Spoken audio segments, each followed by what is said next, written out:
Medal लेके आए तो आपने बुलाया ना घर, चाय पिलाई तो बुलाइए, बात करिए, बच्चियां हैं कि जब महिला का शोषण होता है तो सरकार मौन हो जाती है, चुप हो जाती है। उनको पद से तो हटाएं, जब तक पद पे हैं तब तक प्रेशर डालते रहेंगे, तब तक करियर बर्बाद करते रहेंगे लोग। इन्वेस्टिगेशन चल रहा है, इसका मतलब क्या है? इसलिए मैं समझना चाहती हूँ कि सरकार इनको बचा क्यों रही है।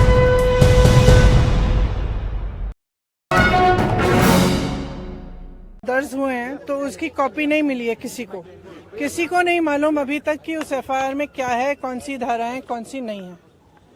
जब ये लड़कियां मेडल जीत के आती हैं तो हम सब ट्वीट करते हैं, सब कहते हैं कि हमारा गर्व है, सारे जितने भी नेता हैं हम इंक्लूडेड इसमें, हम सब कहते हैं कि ये सबसे बड़ी बात है, देश के लिए अच्छा है, ये है, इन्होंने देश का गर्व सम्मान रखा है। और आज जब सड़क पे बैठी हुई हैं, जब कह रही है कि हमारी बात सुन लीजिए, हमारे साथ गलत हुआ है, तो कोई सुनने को तैयार नहीं। मैंने आपसे, आप बार बार यही कह रहे हैं, मैंने आपसे कहा ना, अगर एफआईआर दर्ज हुए हैं तो कम से कम इनको दिखाना चाहिए कि क्या है, कॉपी देनी चाहिए। मैं आपको पुलिस का स्टैंड बता रहा हूँ। पुलिस का ये कहना है कि 2 एफआईआर उन्होंने इंडिविजुअली दर्ज किए हैं। एक पॉस्को एक्ट, क्योंकि एक माइनर लड़की है, उसकी शिकायत पर पॉस्को एक्ट की धाराओं में, दूसरी जो है छेड़खानी के आरोप है जो कि सीनियर महिला पहलवानों ने की है। और अब इन्वेस्टिगेशन को लेकर जो होना चाहिए उसको लेकर आपका क्या स्टैंड है? दूसरा ये अरेस्टिंग की जो बात, देखिए सीधी सी बात है, इतने जो सीरियस एलिगेशंस हैं इस शख्स के बारे में, तो पहले रिजाइन तो करें, उनको पद से तो हटाएं। जब तक पद पे हैं तब तक प्रेशर डालते रहेंगे, तब तक करियर बर्बाद करते रहेंगे लोग। इन्वेस्टिगेशन चल रहा है, इसका मतलब क्या है? मतलब क्या है? अगर वो आदमी उसी पद पे है जहां सबसे ज्यादा पावर है सबके ऊपर, सारे प्लेयर्स के ऊपर, इनके करियर को बर्बाद करने के लिए, इनको तंग करने के लिए, प्रेशराइज करने के लिए, तो फिर आप कैसे कह सकते हैं कि एफआईआर इन्वेस्टिगेशन? क्या मतलब है इसका? पहले रिजाइन करिए, उसको हटाएं पद से, उसका पावर तो लीजिए। जिस पावर, जिस सत्ता ने उसको इनेबल किया है कि वो ये सब करे, पर पहले वो तो हटाइए। को ये भी कहना है कि क्योंकि रूलिंग पार्टी के सिटिंग एमपी हैं और इस वजह से भी कार्रवाई में देरी हुई है। आप देखिए, जो मैं सुन रही हूँ, जो मुझे बताया गया है, और मैं पूरी तरह से बिलीव करती हूँ, क्योंकि ये लड़कियां जो हैं इतनी मेहनत करती हैं, इतनी ट्रेनिंग के लिए, इतने शोषण इनको देखने पड़ते हैं, इतना करना पड़ता है एज इट इज, अपनी फैमिलीज के लिए, परिवार के लिए, देश के लिए, प्रदेश के लिए इतना कर रही हैं, तो कुछ कह रही हैं कि इनके साथ, और एक नहीं कह रही है, बहुत सारी ऐसी लड़कियां हैं जिनके साथ ये सब हुआ है। तो मैं समझना चाहती हूँ, एक्चुअली मैं समझना चाहती हूँ कि सरकार इनको बचा क्यों रही है। वो खेल मंत्री लगातार कह रहे हैं, हम बातचीत कर रहे थे, एफआईआर कभी भी हो सकती है, हमने कई राउंड की बातचीत करी।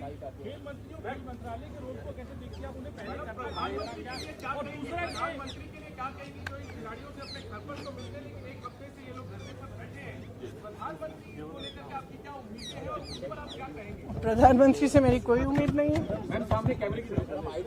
क्योंकि अगर प्रधानमंत्री जी को इतनी भी परवाह होती तो कम से कम बात तो करते, बुला तो लेते। फिर से जब आपने मेडल लेके आए तो आपने बुलाया ना घर, चाय पिलाई तो बुलाइए, बात करिए, बच्चियां हैं, बच्चियां, हम सबकी बच्चियां हैं। और मतलब क्या कह रही, ये कह रही है ना कि हमारी मोड है, 2024 का इलेक्शन है, अब भगवान जाने। मैं आपसे पूछ रही हूँ कि भाई इस आदमी को बचाने के लिए इतना सारा क्यों किया जा रहा है, जब इतनी सारी लड़कियां जिन्होंने देश के लिए इतना किया है, अपने परिवारों के लिए किया है, प्रदेश के लिए किया है, देश के लिए किया है, और इतना मतलब पर्सनल संघर्ष है इनका, आप देख सकते हैं, इन्होंने इतना किया है और आप उसको बचा रहे हैं। भाई इनको बचाओ ना। हमारे देश के बारे में ये क्या कहता है अगर हम अपने बच्चियों को नहीं बचा सकते?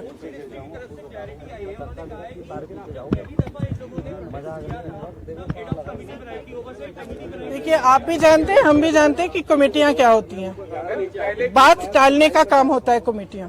हम कमेटी बना रहे हैं, आप कमेटी के साथ बात कर लो, आप, और फिर बात खत्म। यही चाहती है ना सरकार। क्यों?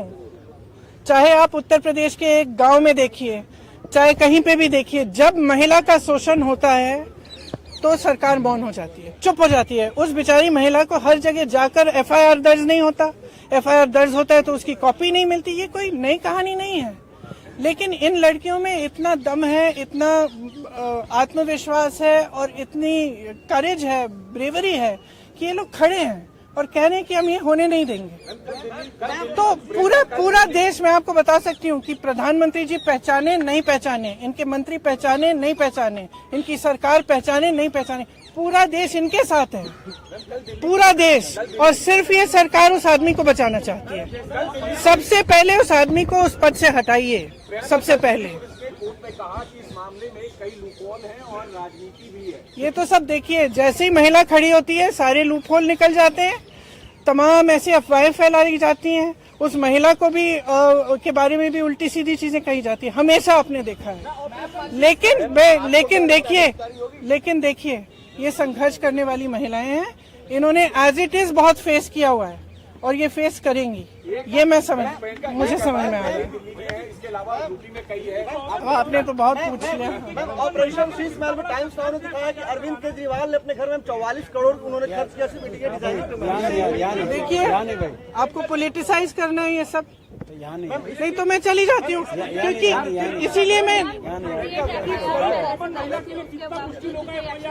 यही तो बात है। तो एक्शन तो तब होगा जब पब्लिक प्रेशर आएगा। फ्रैंकली आज ये स्थिति है कि पब्लिक इनके साथ है, पब्लिक प्रेशर डाले। मैं इस देश की हर एक महिला को, हर एक लड़की को कहना चाहती हूँ, ये लड़कियां अकेली खड़ी हैं यहाँ, आप इनके साथ खड़े हो और इनकी आवाज को आप बुलंद करो, क्योंकि जब तक आप खड़ी नहीं होंगी तब तक कोई एक्शन नहीं होगा। इस मामले को निपटने की कोशिश होगी, उसके बाद कुछ नहीं होगा। तो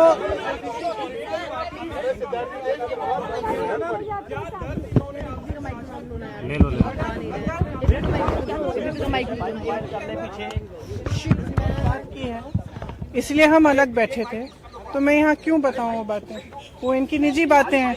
लेकिन मैं इतना बताना चाहती हूँ कि मुझे इन पर बहुत गर्व है कि ये आज इस चीज को लेकर खड़े हुए हैं और इसमें कोई पॉलिटिकल बात नहीं है।